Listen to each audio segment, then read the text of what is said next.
एक लड़की जिसकी लाश कई सालों पहले एक नदी के किनारे मिलती है।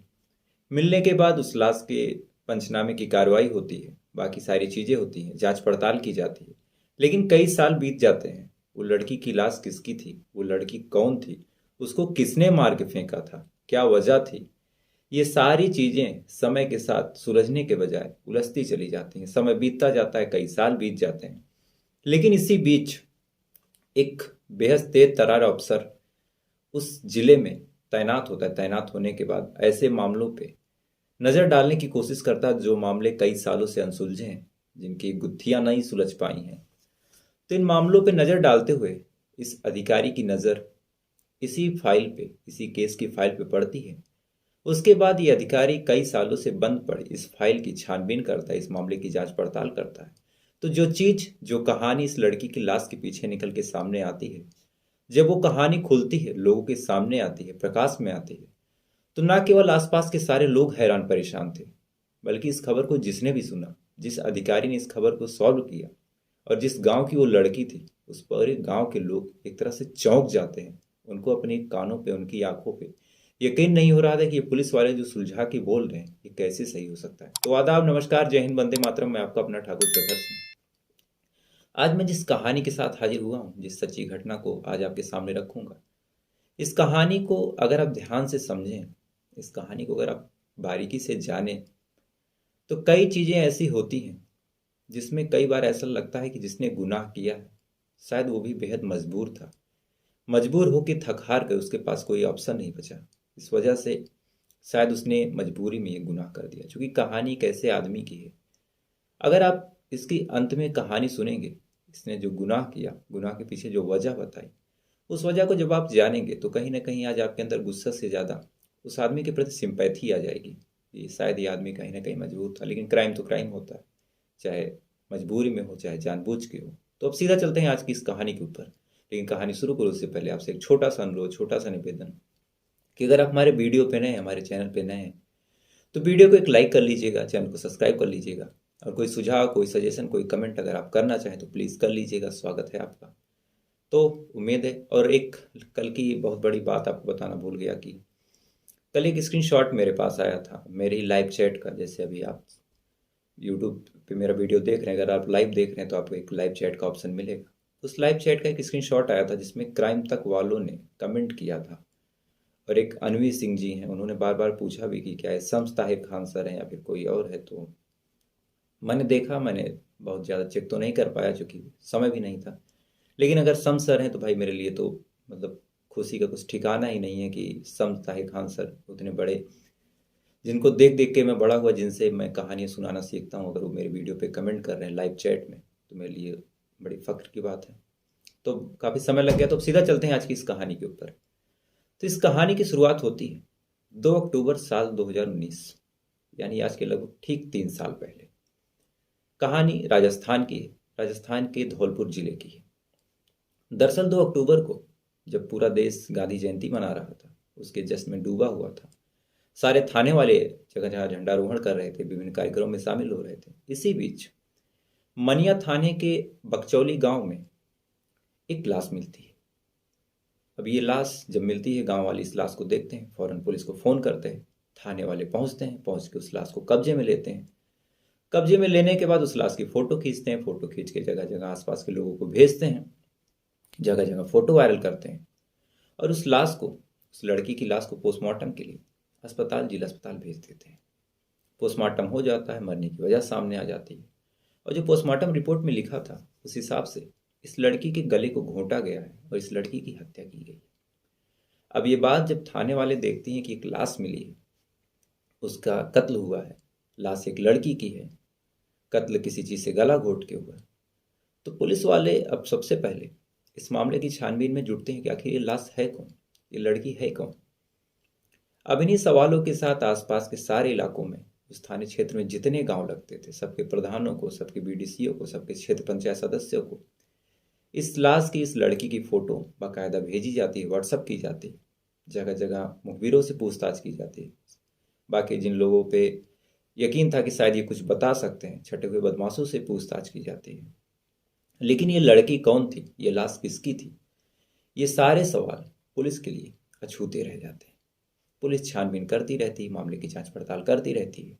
समय धीरे धीरे गुजरता रहता है, लेकिन ये लड़की कौन थी, इसको किसने मार के फेंका, ये लाश यहाँ कैसे आई, लाश कहाँ की है, ये सारे सवाल पुलिस के लिए अभी भी एक राज बने हुए थे। समय बीतता गया, अक्टूबर बीत के नवंबर आ गया, नवंबर से धीरे धीरे दिसंबर आ गया, 2019 से 2020 आ गया, 20 से धीरे धीरे 2021 आ गया। पुलिस इस मामले में छानबीन करती रही, जांच पड़ताल करती रही, लेकिन पुलिस के हाथ न कोई सुराग लगा, न कोई सबूत लगा, न कोई और चीज लगी। धीरे धीरे मामला ठंडे बक्से में चला गया। बाकी नए नए केसेस होते रहते हैं तो पुलिस इसमें इन्वॉल्व हो गई। धीरे धीरे लॉकडाउन लग गया और ये जो मामला है इस लावारिस लाश का, वो पुलिस के फाइलों में धूल खाने लगा। समय बीतता गया, 2019 बीता, 2020 बीता, 2021 बीता, 2022 भी लगभग जब बीतने वाला था, तभी इसी बीच वहां पे एक नई डीएसपी की पोस्टिंग होती है, जिनका नाम दीपक खंडेलवाल था। अब जैसे ही दीपक खंडेलवाल अपनी चार्ज को, अपनी पोस्ट को संभालते हैं, तो पोस्ट के संभालने के साथ साथ आसपास के जैसे जो प्रोटोकॉल होता है कि सारे थाने के जो प्रभारी हैं, बाकी जो अफसर हैं जो उनके नीचे काम करते हैं, वो सारे लोग जाते हैं, स्वागत करते हैं। बाकी जो औपचारिक भेंट होती है वो सारी चीज़ें होती हैं। लेकिन औपचारिक भेंट, ये सारी चीज़ें जैसे ही ख़त्म होती है, जो दीपक थे, दीपक खंडेलवाल वहाँ के डीएसपी, वो तुरंत कहते हैं कि जितनी भी ऐसी फाइलें हैं, जितनी भी ऐसी मिस्ट्रियाँ जो अभी तक सॉल्व नहीं हुई, जो मामले अभी तक पेंडिंग हैं, उनकी सारी फाइल को मेरे ऑफिस में लेके आओ। अब पुलिस वाले जब ऐसी फरमाइश आला दर्जे के अफसर से सुनते हैं तो उनकी हवा खराब, कि न जाने कितने ऐसे मामले, न जाने कितने ऐसे केसेस हैं, साहब इन फाइलों को मंगा रहे, इन फाइलों को क्या करेंगे, क्या होगा, मेरे ऊपर कहीं गाज न गिर जाए, ये सारी चीज़ें। आसपास के सारे थाने वाले परेशान होते हैं, लेकिन ऊपर का ऑर्डर था, तो सारी फाइल उस थाने में जाती है जहाँ पे डीएसपी खंडेलवाल थे, जिस कार्यालय में वो काम करते थे। और इसी फाइलों में, इन्हीं सारी फाइलों में, जिस लड़की की लाश की, लावारिस लाश की फाइल थी, जिसका मर्डर हुआ था पोस्टमार्टम रिपोर्ट के हिसाब से, ये फाइल भी उसी ऑफिस में, डीएसपी कार्यालय में जाती है। और जाने के बाद जब सारी फाइलों को दीपक सर पढ़ रहे थे, तो उसी बीच उनकी नज़र इस फाइल पर भी पड़ती है। दीपक इस फाइल को पढ़ते हैं। पढ़ने के बाद उस समय के जो अफसर थे और बाकी इस केस से जुड़े जितने जांचकर्मी थे, बाकी जितने लोग थे, उन सब से अब दीपक बारी बारी से पूछताछ करते हैं। दीपक सर जो है बारी बारी से पूछताछ करते हैं, और पूछताछ करने के बाद बाकी सारी चीज़ें जो भी मिल सकती थी, जो भी डिटेल इस लड़की की मिल सकती थी, उन चीज़ों को कलेक्ट करते हैं। कलेक्ट करके फैसला करते हैं कि इस लाश की गुत्थी को भले ही 3 साल बीत गए, लेकिन अब सुलझाना पड़ेगा। अब ऊपर से दीपक साहब जब ये आदेश देते हैं, तो निचले दर्जे के जितने अफसर थे इस मामले की छानबीन में जुट जाते हैं। लेकिन सारी छानबीन में, सारी पूछताछ में इस बार भी किसी पुलिस वाले के हाथ कुछ भी नहीं लगता। मामला फिर से दीपक साहब के सामने जाता है। दीपक साहब कहते हैं कि अच्छा एक काम करो, आसपास के गांव में, पूरे जिले के जितने भी गांव हैं, जितने भी थाने हैं, इन सारे थाना क्षेत्रों में पता करो कि पिछले 3 सालों में, यानी 2019 में, कोई लड़की ऐसे अचानक से गायब हुई है क्या, जिसकी एज, जिसकी सारी सारी बनावट, ये सारी चीज़ें मिलती हों और उस लड़की का अभी तक पता ना चला हो। अब ये जब दीपक साहब आदेश देते हैं, तो बाकी जो थाना क्षेत्र के लोग थे, आसपास के थानों के जितने प्रभारी थे, जितने भी दरोगा थे, ये सारे लोग अब इस मामले में अपने अपने थानों में, जाहिर सी बात है हर थाने का अपना एक क्षेत्र होता है, वहाँ पे उसके कुछ आदमी होते हैं जो पूरे इलाके की खबर रखते हैं। उन सबको सारे थाना प्रभारी कांटेक्ट करते हैं, और कांटेक्ट करके बड़ी बारीकी से सबसे छानबीन करते हैं और कहते हैं कि हर घर में पता करो कि कोई लड़की पिछले 3 साल से गायब है। क्योंकि अमूमन कई बार ऐसा होता है कि अगर लड़की कोई गुमशुदा होती है, अपने घर से गायब होती है, तो उसमें कई चीज़ें होती हैं। हो सकता है वो किसी के साथ भाग गई हो सकता है उसकी शादी हो गई हो, किसी को पता ना चला हो, या फिर हो सकता है वो किसी रिश्तेदार के यहाँ रह रही हो। अमूमन ऐसी बातों को घर वाले खुद छुपाते हैं, और यही बात इस लड़की की लाश के साथ भी थी।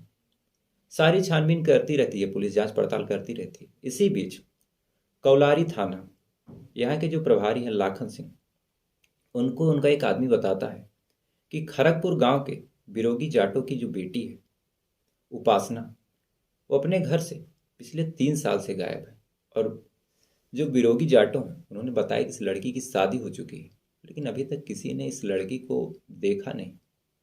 अब ये बात जब लाखन सिंह सुनते हैं तो इस बात की जानकारी फौरन डीएसपी साहब को, जो दीपक सर हैं, उनको लाखन सिंह फौरन जाते हैं और जाने के बाद ये सारी बात बताते हैं। अब ये बात जब दीपक सर सुनते हैं तो उनको बड़ा अजीब लगता है कि कोई लड़की, चलो 3 साल पहले शादी हो गई, तो 3 साल में एक बार भी गाँव नहीं आई, अपने अपने माँ बाप से, अपने जन्मभूमि से किसी भी फंक्शन में कभी आई क्यों नहीं। अब ये बात दीपक साहब को कहीं ना कहीं खटकती है कि एक लड़की अगर उसकी शादी हुई है, चाहे जितनी दूर शादी हुई, 3 साल के अंदर लड़की अपने मायके जरूर आएगी। अब इसके बाद इन सारी मामलों की छानबीन का एक ही जरिया था कि इस लड़की के पिता को, बिरोगी जाटों को, थाने लाया जाए, उनसे पूछताछ की जाए। लिहाजा दीपक साहब लाखन सिंह को आदेश देते हैं कि जाओ और खड़गपुर गांव जाके जो बिरोगी जाटों हैं उनको थाने लेके आओ, मेरे सामने लेके आओ। पुलिस वाले गांव में जाते हैं, लेकिन इससे पहले कि पुलिस पहुंचती और बिरोगी जाटों को पकड़ती, बिरोगी जाटों वहां से नदारद। अब ये बात फिर पुलिस वालों की हवा खराब करती है कि सारा मामला पानी की तरह साफ है, लेकिन जिससे कुछ जानकारी मिल सकती है, जिससे कुछ सुराग मिल सकता है, वो आदमी अचानक से गायब हो गया। पुलिस वाले फिर हैरान परेशान। सारे मुखबिर, सारे लोग दौड़ाए जाते हैं, सारी छानबीन की जाती है, तो पता चलता है कि जो बिरोगी जाटो है वो उत्तर प्रदेश के आगरा में एक नदी के किनारे गांव पे रह रहा है। अब पुलिस की एक टीम राजस्थान के धौलपुर से उत्तर प्रदेश के आगरा आती है। आगरा आने के बाद बिरोगी जाटो को उठाती है और वहां से उठा के जब थाने लाती है, और थाने लाके जब पूछती है कि तुम्हारी बेटी कहाँ है, तो बिरोगी कहता है कि साहब मेरी बेटी की 3 साल पहले शादी हो गई, अपने ससुराल है। दीपक कहते हैं, दीपक साहब जो डीएसपी थे, वो कहते हैं कि चलो ठीक है, शादी हो गई, कोई बात नहीं, शादी हुई कहाँ ये बता दो, हम वहाँ के थाने में फ़ोन कर लेंगे, सारी चीज़ पता कर लेंगे। अब जैसे ही ये लाइन दीपक साहब बोलते हैं तो जो बिरोगी जाटो है ये लाइन सुनने के बाद अब उसकी आवाज़ सकपकाने लगती है। अब पुलिस वालों की नज़र बड़ी पारखी होती है, जब ऐसी चीज़ को पुलिस वाले देखते हैं तो फौरन भाप जाते हैं कि जो बिरोगी है कहीं ना कहीं कुछ छुपा रहा है, कुछ झूठ बोल रहा है। अब बिरोगी जाटों से पुलिस अब सख्ती से अपने तरीके से पूछताछ करती है, और थोड़ी देर की पुलिसिया अंदाजी जो पूछताछ होती है, जब उस अंदाज में पुलिस पूछताछ करती है तो थोड़ी देर में बिरोगी जाटो टूटता है। टूटने के बाद जब अपना मुंह खोलता है तो खोलने के साथ ही कुछ ऐसी बात बताता है जिसे सुनने के बाद पुलिस वाले भी कहीं ना कहीं कंफ्यूज हो गए कि आखिर इसमें एक्शन क्या लिया जाए। दरअसल बिरोगी बताता है कि उसकी 3 संतानें हैं, 2 लड़के हैं, एक लड़की। लड़की का नाम ममता और उपासना है। लड़की हाई स्कूल में थी, हाई स्कूल में एक जगह पढ़ने जाती थी। इसी दौरान गांव के एक दबंग लड़के से उसको प्यार हो जाता है। लड़का भी इस लड़की के प्यार में पागल, लड़की भी उस लड़के के प्यार में पागल। मामला धीरे धीरे बढ़ता है। जो लड़के कभी छुप के एक दूसरे से बातचीत करते थे, साथ में पढ़ने जाते थे, जब धीरे धीरे दोनों का इश्क परवान चढ़ता है और इस बात की खबर लड़के के घर वालों को होती है, लड़की के घर वालों को होती है, पूरे गांव में होती है। पूरा गांव इस रिश्ते के खिलाफ होता है। इधर बिरोगी भी, जिसकी लड़की अभी हाई स्कूल में किसी लड़के से बात कर रही है, ये बात बिरोगी को पसंद नहीं आती, अपनी लड़की को डांटता फटकारता है। लेकिन जैसे जैसे समय बीतता जा रहा था, दोनों पे चाहे जितनी सख्ती हो रही थी, दोनों एक दूसरे के प्यार में इस कदर पागल होते हैं कि जब बोर्ड का एग्ज़ाम होता है हाई स्कूल का, तो जो लड़की ममता है वो एग्ज़ाम में फेल हो जाती है। अब आज के टाइम में कोई हाई स्कूल के एग्ज़ाम में फेल हो, ये अपने आप में बड़ी चौंकाने वाली बात है, क्योंकि अमूमन अब सारे लोग पास होते हैं। तो जब वो लड़की फेल होती है तो फेल होने के साथ साथ जब ये खबर बिरोगी को पहुंचती है तो बिरोगी को बहुत ज़्यादा गुस्सा आता है कि उसकी लड़की हाई स्कूल में फेल हो गई, पूरे गांव में उसकी बदनामी हो रही है। सारा इल्ज़ाम उस लड़के पे जाता है, लेकिन लड़का एक दबंग परिवार से था, लड़का खुद अपने आप में दबंग था। तो बिरोगी बेचारा करता तो क्या करता, उस लड़के को कुछ कह नहीं सकता था। गलती भी लड़की की थी, वो खुद अपनी मर्जी से बात कर रही थी। लिहाजा अपनी लड़की को डांटता है, मारता पीटता और कहता है कि आज के बाद उस लड़के से बात मत करना।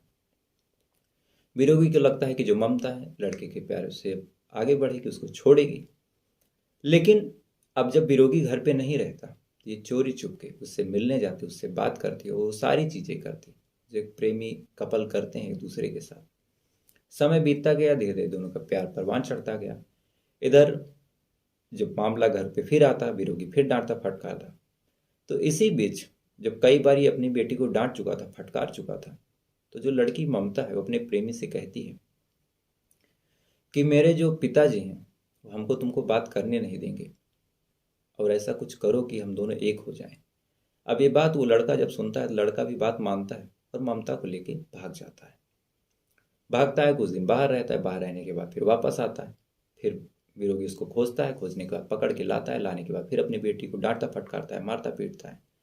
फिर दूसरी बार लड़की भागती है और ऐसे करके वो कई बार भागती है। अब पूरे समाज में, पूरे गांव में इस लड़की की वजह से बेइज्जती हो रही है। लड़के को विरोगी कुछ कह नहीं सकता था, लड़का छटा हुआ था। और लड़के की गलती भी कि अगर लड़की खुद अपनी मर्जी से बात कर रही है तो। इसके बाद जब विरोगी को कुछ समझ में नहीं आता तो उसको, इस लड़की को इसके मामा के घर ग्वालियर भेज देता है। भेजने के बाद इस उम्मीद से भेजता है कि वहाँ पे जाएगी, दूसरा माहौल मिलेगा, इस लड़की को भूल जाएगी, वहाँ पे नए तरीके से पढ़ेगी, अपनी ज़िंदगी में आगे बढ़ेगी, शायद कुछ कर लेगी। सबसे बड़ी है, सबसे ज़्यादा उम्मीद इसी से है। लेकिन जब ये ग्वालियर जाती है कुछ दिन तक तो बहुत सही रहती है, ना कोई कंप्लेन, ना कोई शिकायत। विरोगी भी खुश, जब भी अपने साले से बात करता और पूछता कि क्या ममता ठीक है, किसी से बात तो नहीं करती, कोई कंप्लेन, कोई शिकायत तो नहीं। वो लोग भी कहते कि नहीं, कोई बात नहीं, किसी से बात नहीं करती, सारी चीज़ें सही है। विरोगी भी बेचारा खुश हो जाता है। लेकिन इसी बीच एक दिन इस लड़की की मामी देखती है कि ये रात में चोरी की मोबाइल से किसी लड़के से बात कर रही है। एक दिन हुआ, 2 दिन हुआ, लगातार जब ये लगातार बात करती जा रही थी। फिर मामला विरोगी तक जाता है और विरोगी अब फिर कहता है कि ठीक है, इसको मेरे पास भेज दो। ये जाता है लेने अपनी बेटी को ग्वालियर, और लेने के साथ ही 1 तारीख को, 1 अक्टूबर साल 2019 को उस लड़की को अपने साथ, अपने पास रखने के लिए, अपने गांव में ही रखने के लिए जाता है लेने। और जब लौटने लगता है तो अपनी बेटी के हाथ पांव जोड़ता है और कहता है कि बेटा देखो, तुम्हारी वजह से कितनी बदनामी हो रही है, और इस बदनामी की वजह से न तुम्हारी कहीं शादी होगी, न मैं समाज में सर उठा के जी सकूंगा। हाथ जोड़ रहा हूं, तुम्हारे पैर पड़ रहा हूं, उस लड़के को तुम छोड़ दो। अब ये बात जब ये अपनी बेटी से कहता है तो बेटी कहती है कि पिताजी आपको चाहे जो लगे, मैं उस लड़के को नहीं छोड़ सकती, उस लड़के से इतना प्यार करती हूँ। दोनों में धीरे धीरे कहासुनी होने लगती है। बस ट्रेन जिस चीज से भी वो दोनों आ रहे थे, सफर धीरे धीरे खत्म हो रहा था। दोनों राजस्थान पहुंचते हैं और मनिया थाने के बकचौली गांव के पास जब पहुंचते हैं और वहां से दोनों पैदल आ रहे थे, बेटी को बार बार बाप रिक्वेस्ट कर रहा था, बेटी बार बार नहीं मान रही थी।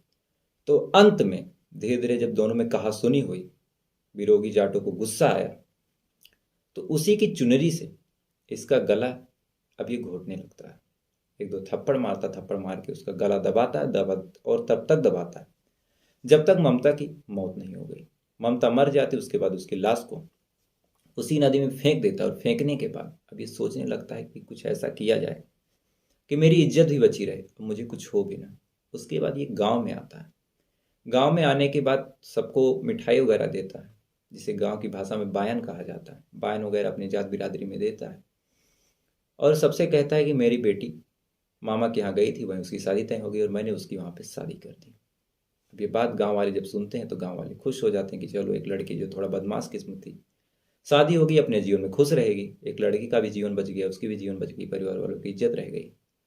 लेकिन साल 2019 से 2020 बीत गया, 2021 बीत गया, 22 बीत गया। लगातार 3 सालों तक जब उस लड़की की कोई खोज खबर गांव वालों को नहीं मिलती, न कभी वो लड़की लौट के आई। कोई भी लड़की हो, कितनी भी बुरी हो, अगर शादी हो गई तो अपने ससुराल से अपने मायके जरूर आती है। लेकिन जब नहीं आई तो गांव वालों को कहीं ना कहीं डाउट होने लगा कि आखिर शादी हो गई ठीक है, लेकिन ये लड़की अभी तक लौट के आई क्यों नहीं। लेकिन अब कोई पूछे तो पूछे क्यों, किसी को क्या पड़ी है। लेकिन इसी बीच 2022 में जब दीपक साहब इस मामले की जांच पड़ताल करते हैं, और उधर उसी थाने के, कौलारी थाने में एक गांव लगता है खड़गपुर, वहाँ के थाना प्रभारी लाखन सिंह जब आसपास के इलाकों में पूछताछ करते हैं कि कोई लड़की जो 3 साल पहले से अचानक से गायब हुई हो, फिर कभी लौट के दिखी ना हो, तो ये खबर जब उस गांव में जाती है तो गांव वाले इस चीज़ को बड़ा रिलेट करते हैं कि जो बिरोगी जाट हैं उनकी लड़की अचानक से गांव से गई थी और अभी तक लौट के नहीं आई। फिर गांव में से कोई जाता है, लाखन सिंह को ये बात, ये इन्फॉर्मेशन देता है। लाखन सिंह दीपक खंडेलवाल को बताते हैं, जो वहाँ के डीएसपी हैं, और फिर ये सारा मामला खुल के आता है। लेकिन अब सबसे बड़ा सवाल ये है, और इस सवाल का जवाब शायद आप दें मुझे, कि एक बाप अगर अपनी बेटी से इतनी उम्मीदें रखता है अपनी इज्जत की भीख मांगता है, तो क्या उस लड़की को इतना भी रहम, इतना भी दया नहीं आती कि अपने बाप पे, अपनी बाप की इज्जत के लिए दया कर ले? हालांकि मर्डर मर्डर होता है, जुर्म जुर्म होता है, लेकिन जुर्म को कई कैटेगरी होती है। मैंने कई ऐसी फाइलें, कई ऐसे केसों को देखा है कि आदमी मजबूर हो जाता है करने को, उसे कुछ समझ में नहीं आता, लेकिन अब क्राइम तो क्राइम है। तो एक तरफ जहाँ एक लड़की भाग के जाती है श्रद्धा, उसके 35 टुकड़े होते हैं, और एक तरफ जहाँ बाप बेचारा हाथ जोड़ता रह जाता, जब उसे कुछ नहीं सोचता तो गुस्से में उसने कत्ल ही कर दिया। दोनों मामले एक लड़की के बस बड़बोलेपन और अपने आप को दुनिया से ऊपर दिखाने के चक्कर में होता है। तो आप प्यार कीजिए, जरूर कीजिए, करना चाहिए। अगर आपको कोई पसंद है करिए, लेकिन जहाँ पे आपका ये प्यार इंपॉर्टेंट है, वहीं आपके बाप भी इंपॉर्टेंट है। और इंसान का नेचर ऐसा होना चाहिए कि वो सारे रिश्तों को लेके चले, माँ की भी रिश्ते को लेके चले, बहन की भी इज्जत रखे, परिवार में सारे लोगों की रिश्ते को निभाए। किसी से दोस्ती है तो उस दोस्ती के नातों को भी निभाए, किसी से प्यार है तो उसको भी ना छोड़े। लेकिन किसी एक के लिए दूसरों को छोड़ना, किसी एक रिश्ते के लिए दूसरे रिश्ते को चुन लेना, हमेशा इस चीज़ का अंत बड़ा खौफनाक होता है। तो फिलहाल ये थी पूरी कहानी। उम्मीद है कहानी आपको पसंद आई होगी, और अगर पसंद आई हो तो बस वीडियो को एक लाइक, चैनल को सब्सक्राइब करके मुझे अपना प्यार दीजिएगा। आपके प्यार से मेरा परिवार, हमारा अपना जो परिवार है प्रखर ट्रू क्राइम का, बड़े अच्छे से फल फूल रहा है। ये सब आपके प्यार का ही नतीजा है। तो अब आपसे कल फिर मुलाकात होगी किसी नई, किसी दूसरी कहानी के साथ। तब तक अच्छे रहिए, खुश रहिए। जय हिंद, वंदे मातरम।